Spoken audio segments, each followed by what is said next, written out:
Welcome back to the Insider's Guide to Custom Homes. I'm your host, Rick Bell, and my goal is to educate you on the custom home building process and help you navigate your custom home journey with confidence. Today, we're continuing our Custom Builder Team series, and we're spotlighting a role that has a massive impact on quality, schedule, and overall homeowner experience, the construction superintendent. Because even with great plans and a great design team, the home is only as good as the execution on the job site. My guest today is Michael Hazelwood. Mike has been with Landmark for close to 5 years now, and over that time, he's grown tremendously as a superintendent. He came in with strong construction and project management experience, and over the past year especially, he's really leveled up in how he manages schedules, communicates with clients, and drives punch list to the finish line without getting bogged down. Mike, welcome to the show. Thank you. Pleasure to be here. I'm so glad you're here. Let's start with going over your background and your career path. For listeners meeting you for the first time, how did you get started in construction? Well, it really started at a very young age. My dad worked in his tools, progressed into a management position, and that's where he retired at. So he was in construction? Yes, Oh, waterproofing actually.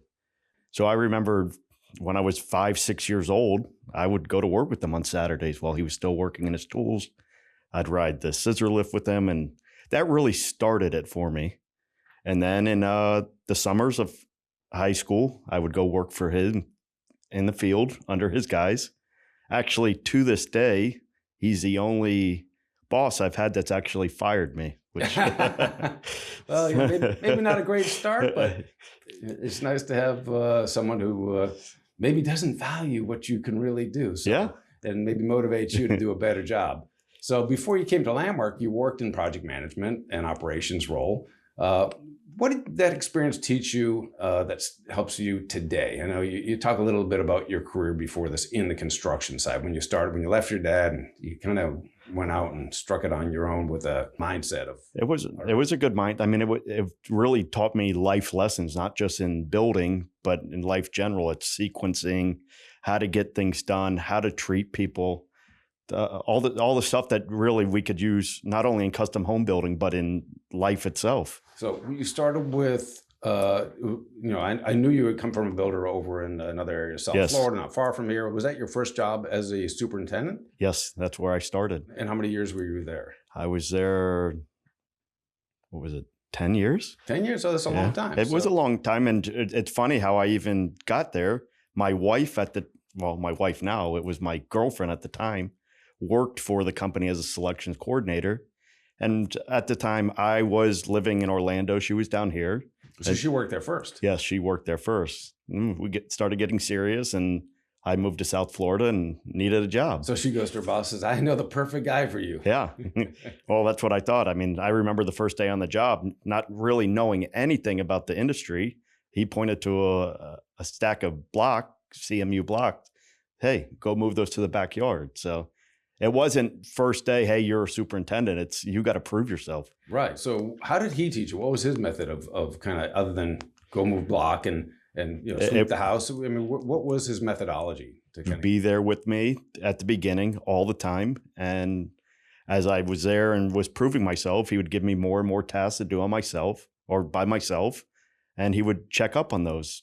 And then it got to the point that I spent so much time with him that we kind of had the same logic and thinking, where he would let me run the project because he knew that I knew what he wanted, and we had the common goal to get it done. Adapted his kind of methodology. Yes. So what kind of houses did he build? I mean, were they high-end custom? Were they mid-range? What was kind of the vibe of what you were doing? Before coming here, I thought it was high-end, but now seeing what we do here at Landmark, I would say it was still high-end custom, but not to the next level like we're doing here. I mean, the houses average between 7,000 and 12,000 square feet. They weren't small houses. They weren't small, but a lot of the methods that we use here, because we're the ultra high end, we didn't have those practices there. For example?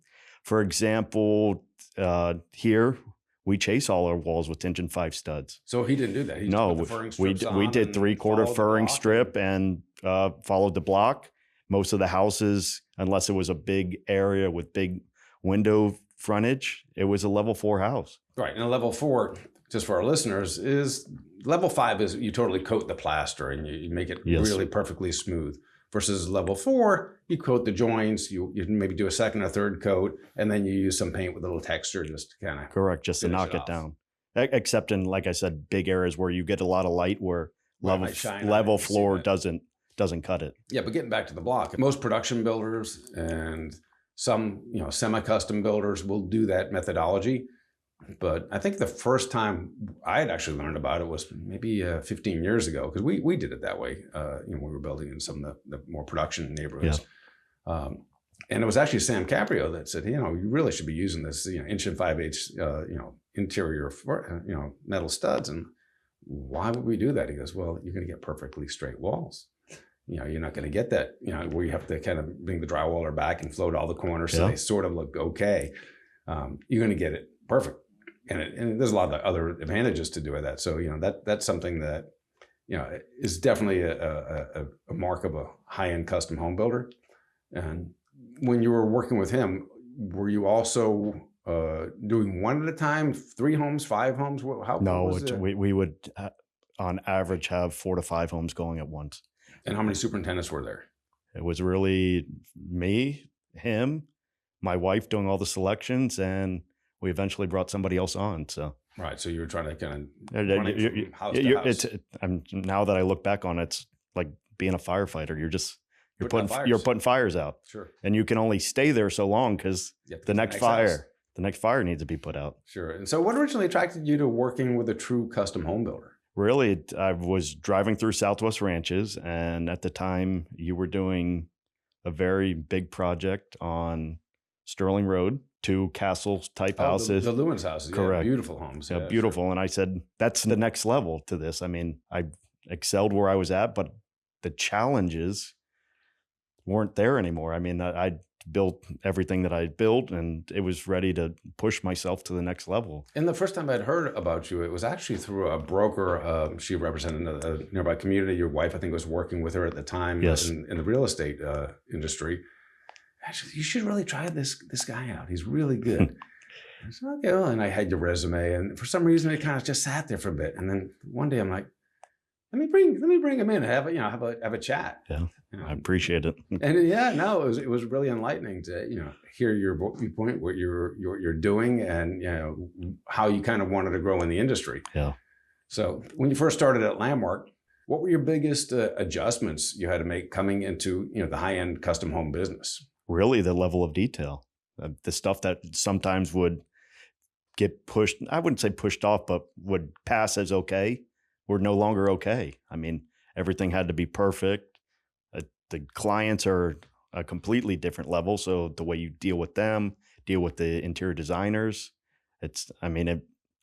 like you said, I had the fundamentals. I had done big houses before, but never to the level of detail that's done here. Right. So, I mean, the whole level of the communications change when you're dealing with a new company and how you relate, not just with the clients, but with the architects, with the project managers. I think we're maybe a little more systematized than maybe what you would come from. Yes. If you could set the clock back and say, I know where I am today. And then when I started out being a superintendent in the previous, career and with your previous boss, what one lesson would you take back that you've learned today that would make you a better superintendent?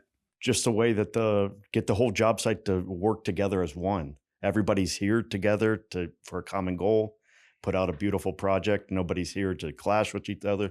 It's really just keeping all the ducks in a row. So how do you communicate? What's your process of communicating with the subcontractors today and getting them started on the job site? What's your methodology? Every sub that comes on a job, the first time I'm meeting them, whether it's a new sub altogether or a new project, I like to sit down with them and go over the expectations, go over the schedule, kind of go over how much manpower he's going to give us. And that's a big issue. A lot of times, you might get a tile guy who shows up with, one guy or 2 guys. And you're saying, I've got a whole floor I got to put down. I got 7 bathrooms that have to go together. Well, not only that, I think some of the subs too, they start strong and then they kind of day one they'll give 7 guys, and wow, these guys are really gonna get it done quick, and then a week goes by and you've got 1 guy, or it goes 2 or 3 days. So how do you deal with that?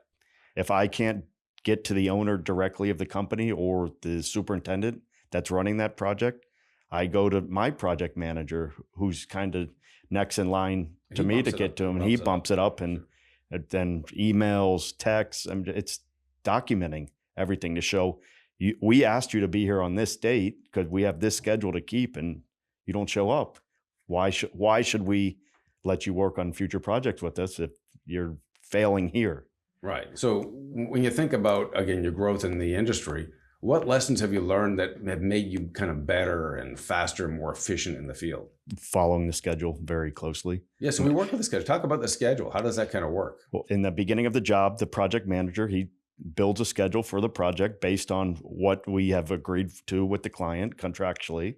Most of our builds are within 2.5 years on, say, depending on the size of the house. Yeah, sure. Say a 14 to 16,000 square foot house. We've kind of gotten that happy medium. And I mean, every day I look at my 2-week look ahead schedule through our builder software. Right. So you kind of use that as a guideline. A guideline of what should be happening, who should be here, what's coming next in line. And then once a week, we sit down internally with the project manager on the project and go through the milestones, go through the full working schedule on the project and see where we're leading, where we're lagging, and how we're going to make up time to make sure we either hit our deadline or get there quicker. Because at the end of the day, these homeowners want to get in their house. Sure. And when we give a date, we really want to stand behind the date, unless, of course, there's some extenuating circumstances. They made some major changes that they were maybe a bump the schedule. But, it's always our goal to meet the customer's expectation when it comes to time frame. Of course, the quality has to be there as well. So over the past year, what do you feel has improved the most in how you run your projects? What's kind of elevated your bar? I think that the level of detail that I've now grown to see and expected myself to catch earlier on. And how does that help you? Because the punch list at the end is way shorter. You're catching things while the construction of the project is going, instead of chasing a subcontractor 3 weeks before the homeowners move in. You're addressing it as you go. Correct. And that makes a big difference. And when I talk to Pete Moley and Sam Caprio, that's a kind of a common theme. Yeah, is staying ahead of that list, staying ahead of the curve when something is not 100%. Let's get it now and not just wait to the end, kick the can down the road, and you have this massive list you have to contend with. Yeah, I mean, like the house we just finished, we started punch 3 months ago. True punch, open scope items, but along that time we were trying to close out rooms as we were finished in them. So you don't have to have every sub in there. Maybe, hey, there's a little paint touch up here. Hey, a little grout's missing. But all the big items that really make the house come together are done along the way. And it makes it a much more seamless close. Yes, much more seamless. And the homeowners, as much as they'll say, oh, I'm going to live there, I don't mind you guys come in to do this or that, we don't want to be there. And over time, they don't want to see us there every day. Once they move in, that's their house. You don't want to be going in her primary closet. It's personal at that point. It's no longer a job site, and it's just better to get it done and get out of it. It's nice to see you a little more socially, yes. or just wave in the street. Hey, how's it going? Right. So Landmark, we have a strong system of standard operating procedures as part of our culture. What have the SOPs changed for you personally in the field? How has that helped you become a better superintendent? It's a mental checklist. A lot of it is stuff that I should know and do know, but sometimes when you're really in the midst of construction, you may miss something.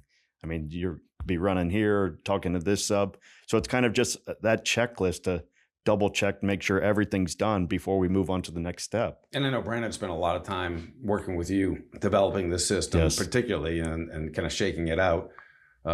How's that evolved over the past 2-3 years? Because that's really the time frame we've really kind of instituted this SOP system. Yeah, the meat and potatoes, it was there, but on every project there's going to be different things. So as we go through, if there's something that, let's add this to this section, we add it in there. So whoever has to use it after that, it's there. It's the standard. Right. It's kind of it's a universal document for all of our superintendents to create a standard. Of course, it doesn't mean that's the only way it's a guide. Yes. And it gives you some feelers of like, maybe I should check this, maybe check that. But every house is unique and individual. And, of course, there's always that leeway. The superintendent has to run the job that you see fit. Correct. But most of the things that are in the SOP now, it's because they've come up, or we want to be preventative for, as we're growing now, that we've got jobs up north, we could go south. So there's not going to be, I would say, more of a senior superintendent there all the time.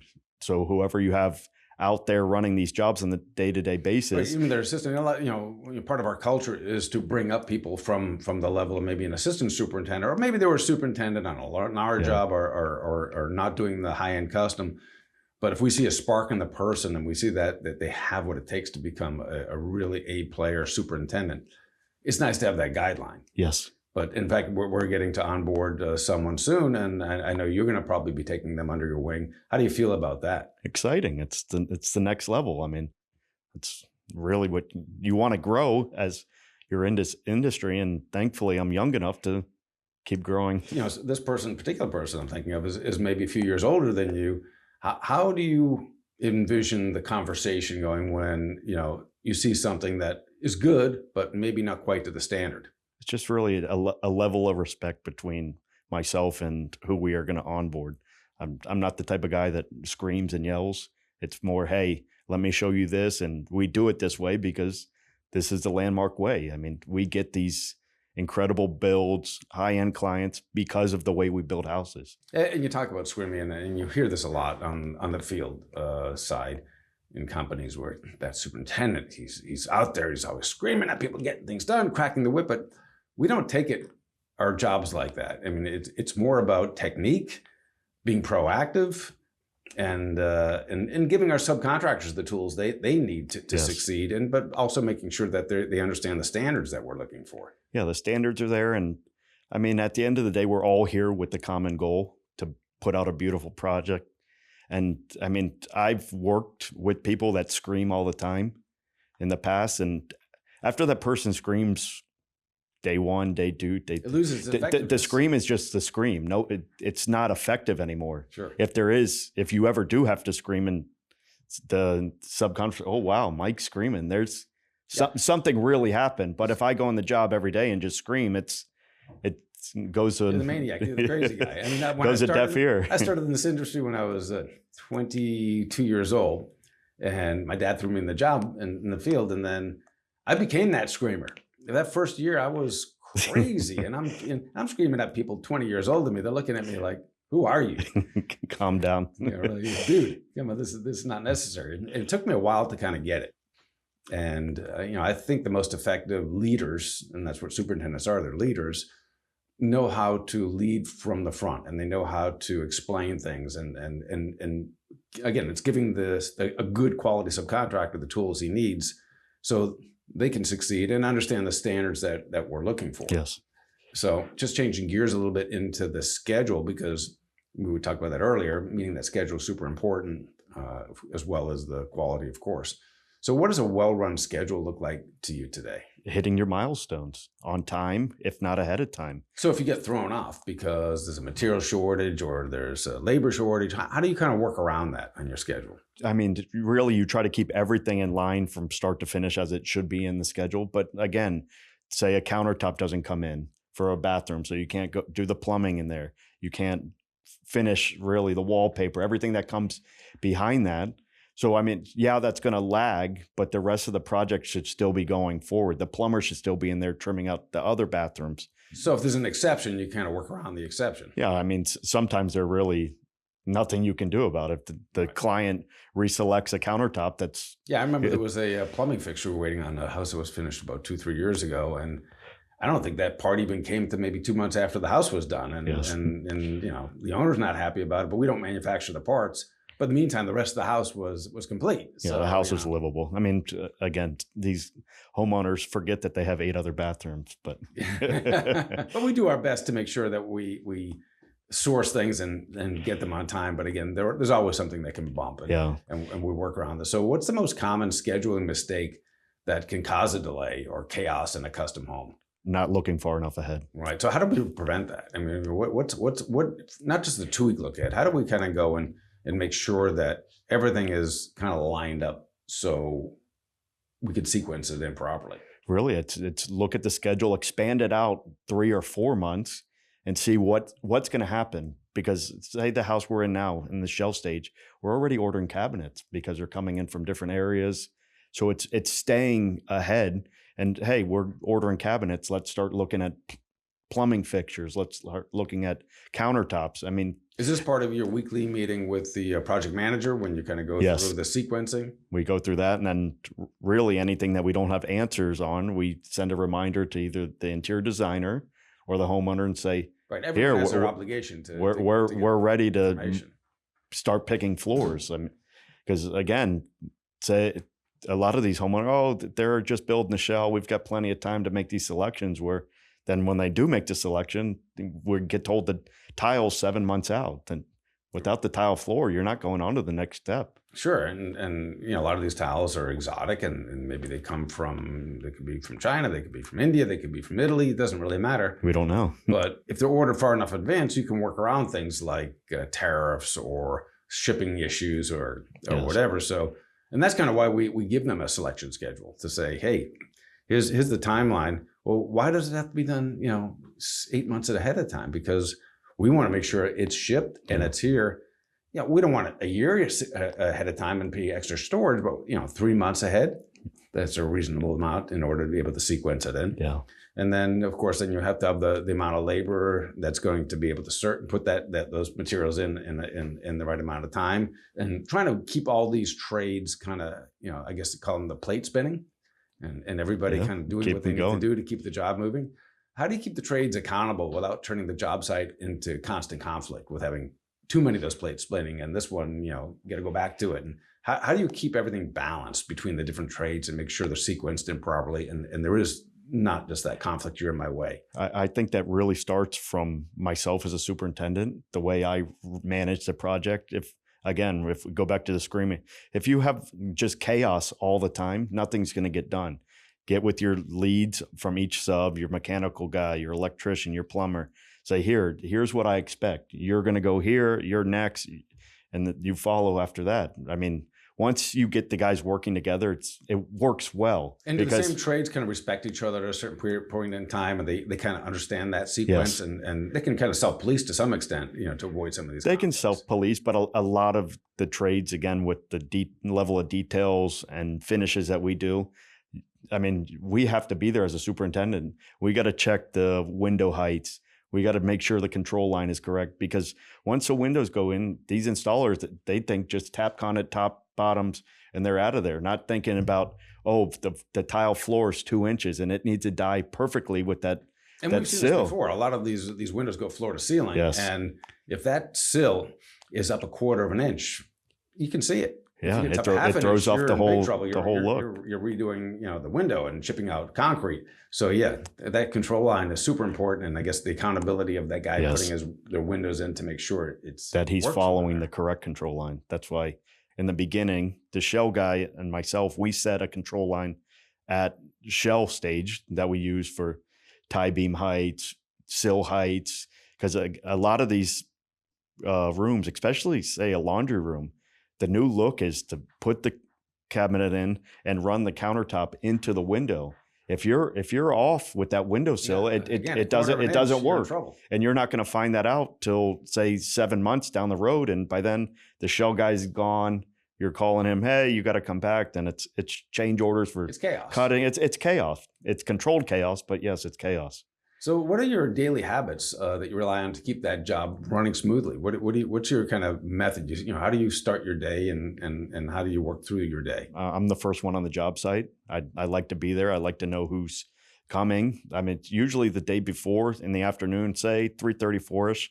I talk to the subs that are on site, say, what'd you guys get done? Are you guys coming back tomorrow? What are you guys planning? Just so I know in the morning. You want to keep the plate spinning, as you say, but you don't want to just be spinning in place. You want to, okay, I know this guy's coming here, so I'll put this guy over here. Just organization. And you set expectations, I'm sure. Yes. Because there's, they have, again, you're talking timelines. Hey, by Thursday, this needs to be done. Otherwise, we're going to fall behind for the plumber who's going to come behind you with that countertop or whatever it is. Yeah. And I mean, expectations and really job cleanliness is, I think that helps a job run tremendously better because it just looks better. It feels better. And it's also a safer site. Yes. Job site safety. I mean, I think, that's something, at least from our perspective is important. No one wants to, at the end of the day, have to tell someone that, daddy's going to be in the hospital or worse. Yeah, that's the worst thing ever. Absolutely. So, what do you do to kind of maintain that safety on the job site? What are your standards? I walk the job site. At the shell stage is probably, I would say, the most dangerous part of the building because everything's open. There's cranes flying trusses or I-beams. There's people doing plywood on a tie beam. So at that stage, it's really important to make sure all your cavity caps your rebar caps are on. There's no big holes. I mean, the column pads are covered with at least a piece of plywood until the columns go in. Just stuff that some of that's common sense, but it's common sense. But then again, you got to manage the subs because most of these, I would say, shell subcontractors, they're getting paid lump sums to finish their portion of the build. So they want to get in and get out. So a lot of times they try to cut the safety out of it because they think they can get it done quicker. The shell guys, just to be fair, their companies typically have a safety protocol and they send safety officers, but they're not on the job all the time. So it comes back down to us to police that. Yeah, we are the safety officer in a sense. With the shell guy, he has a superintendent there. And like you said, the safety guy may stop by once or twice or maybe 3 times during the build, but when they've got 40 houses being built, he can only be so many places in one day. And I think the clean job site kind of, again, leads up to a safer job site. Yes. So, it goes full a clean job, it just makes it feel better for everybody involved, us as the builder, the client, because a lot of these clients, they're not here all the time. And they may come to the job site Sunday afternoon when they're in town. And I think the subs are more responsible because if you have a sloppy job site, they're just going to leave things around. Yes. They're going to just add to it. If they know that you're watching, they're going to do their part to maintain that level. Yeah. If a sub sees water bottles all over the place or debris, we don't need to walk into the dumpster. The rest of it's right here. He's not wearing a hard hat. Why should I wear a hard hat? Well, we're trying to protect all of you guys. Yes. Everybody wants to go home at the end of the day. Exactly. And go home safely. Safely. So going more into the communication side, let's kind of talk a little bit about the client experience. What have you learned about client communication that helps you keep the project calm and productive? The biggest thing is honesty with these clients. They would rather hear it, whether it's good, bad.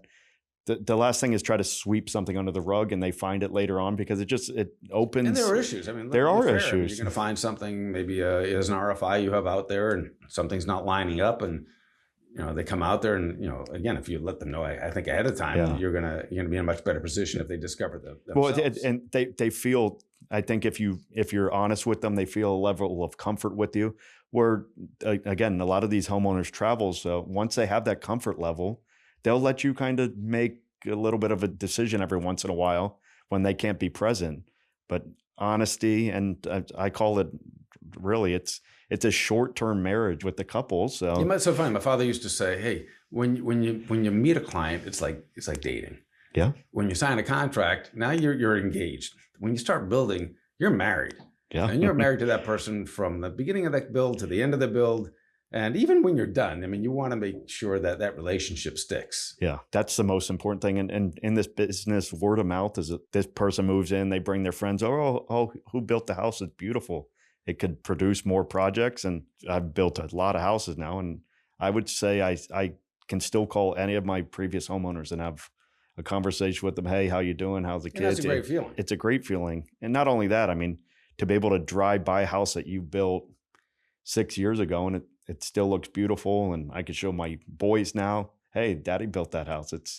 It's rewarding. That's at the end. But during construction, a lot of times stress kind of gets the client. Maybe it's something in their own world.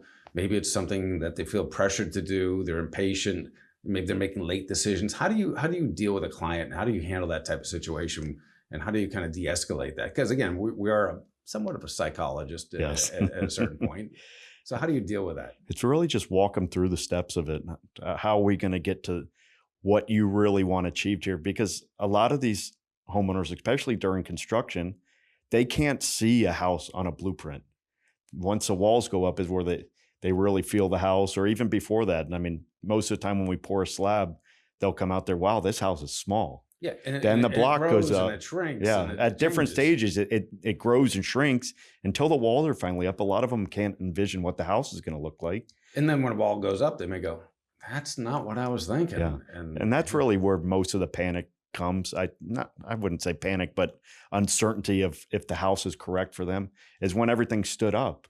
That's why as the future goes, they even have the goggles these homeowners can wear and virtually walk through the house. Here today, I had a client not long ago, and he said, "Look, I was thinking of renting out the Panther Stadium, very wealthy client, and putting these 3D goggles on so I can kind of walk the interior of the house." And this was about 4 or 5 years ago. But the technology today is far greater. Yeah, I mean, you have the whole house built. Yeah, and you can walk it in the field exactly where it's going to go, and if you have the GPS points logged into it, you're walking actually in the house and looking up and down. It's very cool. So that's kind of the future where we're going. So what's your best advice you give to a homeowner so the project goes smoother and the experience stays positive? How do you kind of warm them up? Because it's a relationship, like you said. It is a relationship. And I think it really starts at the very beginning. Pick the contractor that you feel comfortable with. Do your homework on who's going to actually build your house. Make sure that when you go to contract, the guy that they say is going to build the house, it's not just, hey, I'm here, and next thing you know, you're building a house and you've got two guys you've never seen or ever dealt with, kind of like a bait and switch sort of thing. Hey, here you met our A team, but we're going to let the C team build your house. So it really starts at the beginning. Yeah, there is no C team here. No, correct. To be clear, no, we've really pushed the bar on the level of not just supervision, the project management, the whole team, to this A level. And that's something that is near and dear to my heart, because I think that's the only way to be able to build these custom homes consistently with less stress, not just for us, but obviously for the owner, because we want that owner experience to be something that they can go back and say, I don't know why I hear building a custom home was so hard. The process wasn't simple, but boy, they made it easy. Yeah. And they made it. That's why we got the A team. And unfortunately, not every builder can have that level of people in all their positions. But if I was a builder, other than Landmark, I would strive to get there, because I think that's a really good way to become just known in the industry, at least regionally, locally, that you excel in what you do. And again, that's something that we look to do. We look to do it as we continue to grow. And we think the quality aspect of it is paramount to giving that customer that exceptional level of experience. And to get that quality in place, we talked about punch out earlier, and the expectation when the customer's moving in. What does a great turnover look like to you, both for the team and for the homeowner? Once you're sitting there and the house is complete, you've got your certificate of occupancy, you're walking with the client. How do you judge that you've done your job right? They get wowed at every room they move into. And do you see that? Yeah. The people that we just moved in last week, the husband came to me and said, wow, I can't believe you guys finished it on time. They've built 2 other houses in other parts of the world. And I mean, it sounded like a nightmare story. And I think with our team, that's why we get it done. And we heard a lot, I think I heard a lot of feedback during the build. This wasn't the same experience I had before. Yes. And how does that make you feel? It's rewarding. It's exciting. I mean, that's what makes custom home building so amazing, because it's an intimate relationship. It's not like commercial building or high rise. It's where you're someone's home. You're there. I mean, as a high rise superintendent, the developer wants you in this date and out that day.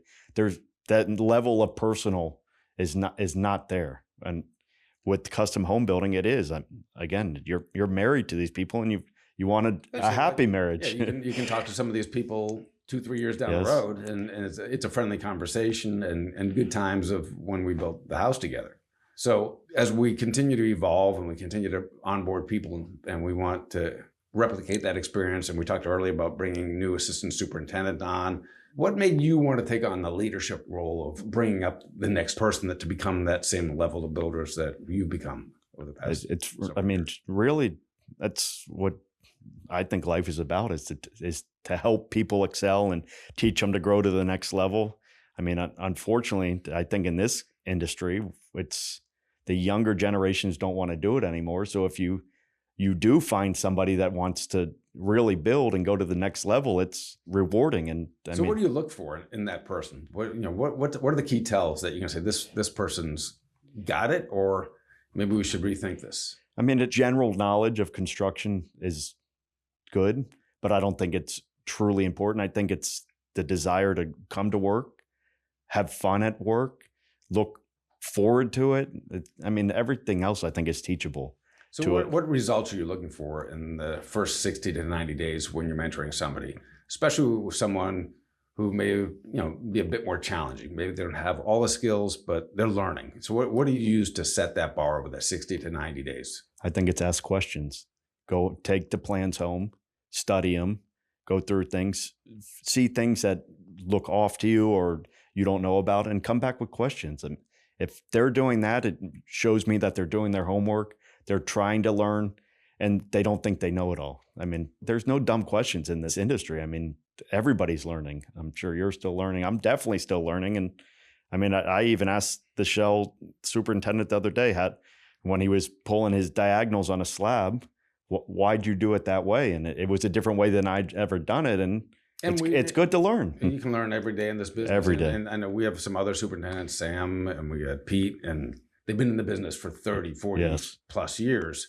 What do you learn from them? How do you do you pull anything out of those guys? I understand you guys now have some sort of group chat. And yeah, we have a group chat between all the superintendents, and it's kind of a sounding board. Hey, have you done this before? Hey, how'd you do that?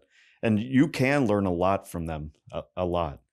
I mean, sometimes they've got a different way of doing something or executing it, or a way to get through a challenge because they've seen the challenge before. Do you ever invite them to your job site, or maybe just go visit their job site and kind of walk it with them? Yeah, I'd go and sit with Sam. I'd say probably once a week I go and sit with him and just see what he's doing. I mean, right now they're going through furniture plans on his project. So just seeing from a different view how he runs his project, because again, he's been doing it longer than I've been alive. Longer than I've been doing it, and he knows probably more.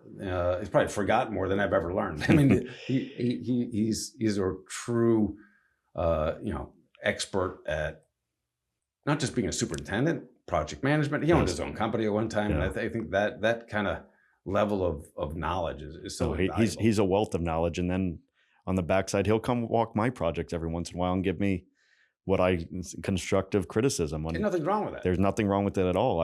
I mean, if he wasn't so busy, I'd ask him to come down once or twice a week because, like I said, you can learn a lot. Sure. So when we talk about quality, what's one detail? This is kind of a rapid fire question. What's one detail that you never let slide? True 90-degree corners or true 45-degree corners. So how do you prevent that? Check it yourself. Like in a lot of these houses now, in their great rooms, they have big wood ceilings, either kumaru or a type of exotic wood. And I mean, if those boards don't come together perfect, it throws the whole ceiling off. So it's vetting the right subs for this level of work and watching them. So another quick question. What's the best compliment you can get from a homeowner? This house is amazing. It's more than we ever envisioned it being. Yeah, and it feels good. Yeah, it's very good. So what's the most important habit for a great superintendent? Managing your job properly. And I think keeping the job site clean. Again, a clean job site is a well-run job site. And it shows professionalism. Even before drywall, I make sure we have somebody go around and vacuum out all the bottom tracks and stud wall. And years ago, you would see houses where there's soda cans in the walls. Yeah, my personal house, I redid the kitchen and we ripped all the drywall down and there was Coca-Cola cans in the wall. Half finished. It's like, oh. And then I always think that pretend like somebody's always watching you. Say a cabinet goes on that wall and there's a hole behind it.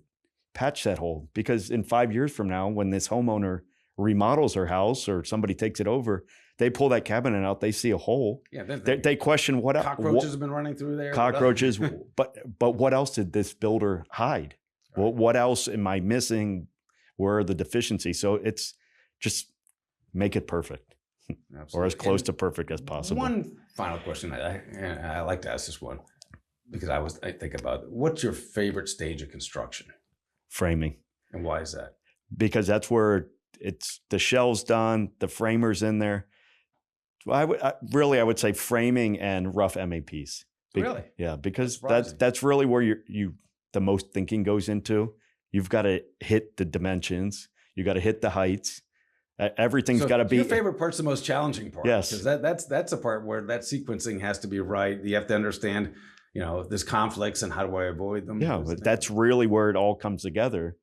Because once drywall goes up, I mean, you've got fine finishes behind that. But if the plumbing pipe isn't in the right spot, you've got drywall. Next thing you know, you got your stone on the wall, and they come to set the countertop, and this isn't going to work. The drain's too high. That's the most important part, I think, of construction, or the funnest part for me. Yeah, and I always think when those trusses fly.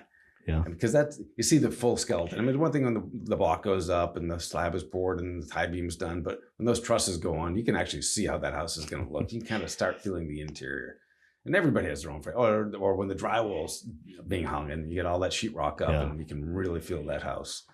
So yeah, I think I got 3 favorite stages. The third one is when the house is done, power's on, it's cleaned up, just before you deliver it. And you walk through the house and it's clean and it's ready to be turned over.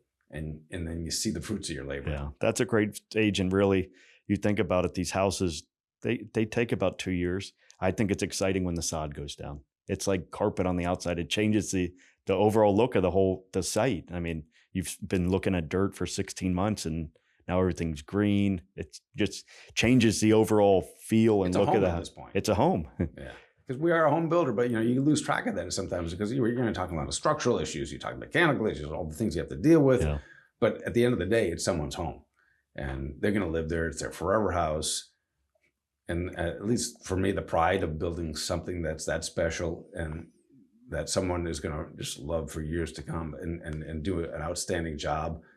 It's just so rewarding. It's very rewarding. Like I said, it's when you drive by them 2 years, 3 years from now, it's amazing to look back and say, wow, even though we had that structural issue or this happened or that, it came out beautiful and we've got happy homeowners. Yeah. So let's look into the future. Crystal ball, 5 years out, 10 years out.